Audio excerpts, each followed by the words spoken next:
you know, I just do want to make clear the NDAA is not new. It's passed every year. It's been passed every year for as long as, I don't know, you know. It is the way our government funds our military adventures. So it authorizes the funds to be spent to go abroad, kill people. In 2011, this language was added. There were amendments that were offered by Senator Feinstein and another man here, Udell, I think his name was. They were shot down, and it was written into law. Now, we've heard the word covered persons. The language says, a covered person under this section is any person as follows.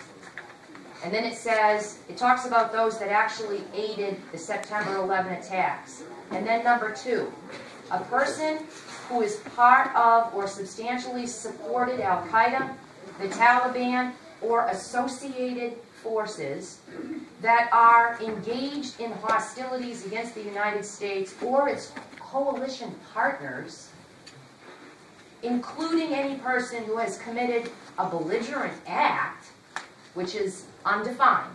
Who are our coalition partners first? I am not aware that it's clear, even who is on our side, who we fund. We find out after the fact we're actually Al-Qaeda. I don't think we know who our coalition partners are, even at the highest levels of our own government. I certainly don't. Excuse me, the way you read this in the coalition, aren't they referring to associations with Al-Qaeda? Or, no, it says engaged in hostilities against the United States or its coalition partners.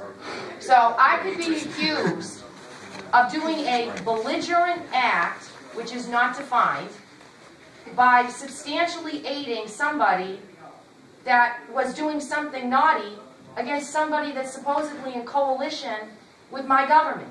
And I have no way to know who any of these people are. All right?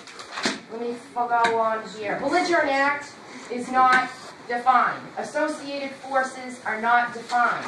They say here that you can be held detention under the law of war without trial until the end of hostilities, authorized by the authorization of use of military force. When are these hostilities supposed to end? We have no defined enemy. We have nothing to know that this will ever end. Frankly, at this point, we maybe met enemies every day. So it will go on forever. So this says that they can hold me without trial forever. Now, President Obama, when he signed this, he signed a signing statement. And in it, some people now say, oh, see, Obama said that it was not going to apply to us. That's not what the signing statement said. The signing statement said that this isn't even necessary. I already have this power. And for you to write it again just confuses the facts. All right? He said in that signing statement, the main purpose of the statement relating to detainee provision states that the language is not necessary as it codifies rights that the President already possesses. The signing statement did not say anything about the fact that it redefined the battlefield as on our soil. So yes, it did change things. It did change things. And you know why we know it changed things? Because when that lawsuit was filed by journalists who are afraid, you know, as if our media wasn't remiss enough already, wasn't already really responsible, at least partly, for where we are today. Now we have journalists that are afraid for their very lives and have gone to the court. And you heard that the judge ruled in their favor and said that there would be an injunction in place. Now, if President Obama is true to his word that this is not going to affect anybody here, why did he appeal it? Immediately, that day, the appeal was filed. That injunction has been lifted. And when they went in for the second hearing, his lawyers wouldn't even say if they had detained anybody outside of her order, in violation of her order.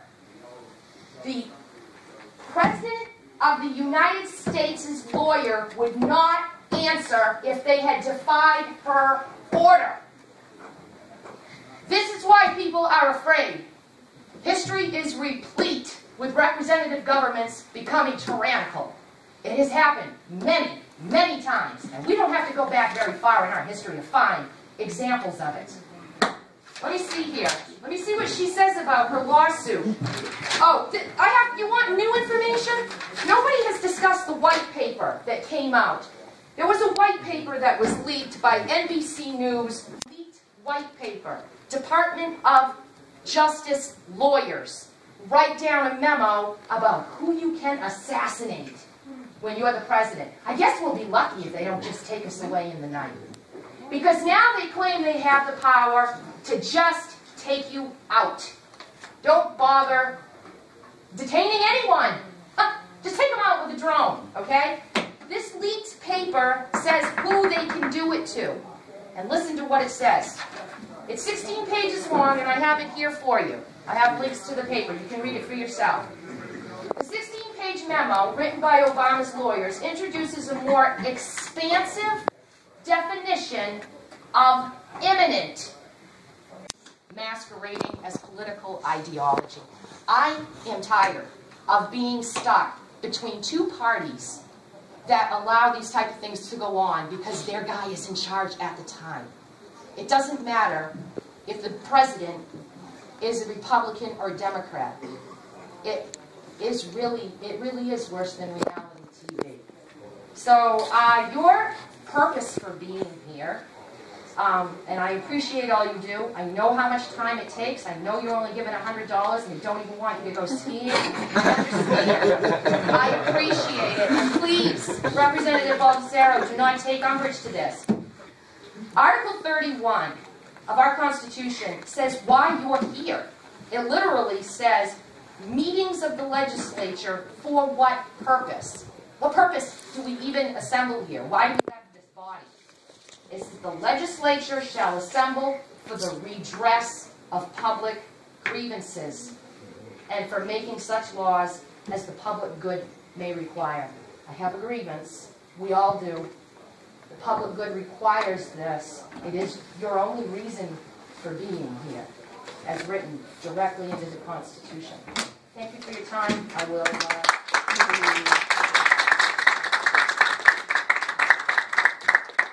Well stated, and I have to concur. I mean, that's why I don't have Facebook.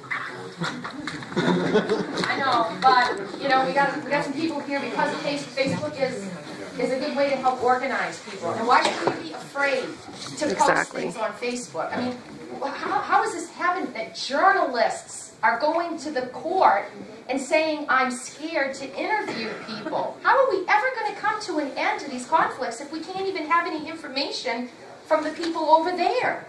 If all we get is propaganda from this side and we can never even interview anybody, this will never end.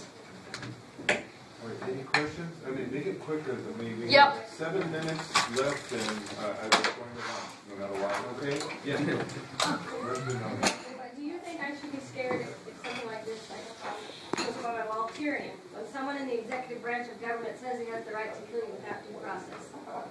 Yeah, I think you have a good reason to be scared. And you know, there's a new committee that's just been created in the last week or so that's supposed to go specifically online to look for people that are giving trouble to the man. It is accelerating. We are circling the drains. Ma'am? Did we speak by telephone? I spoke to someone on this committee. I think it was me. I recognize the passion. I'll be one of the first to disappear out of New Hampshire, so I did not commit suicide. I will never commit suicide. Sorry. Thank you, Representative Carey, for picking up the phone. I mean, I do. He didn't have to pick up.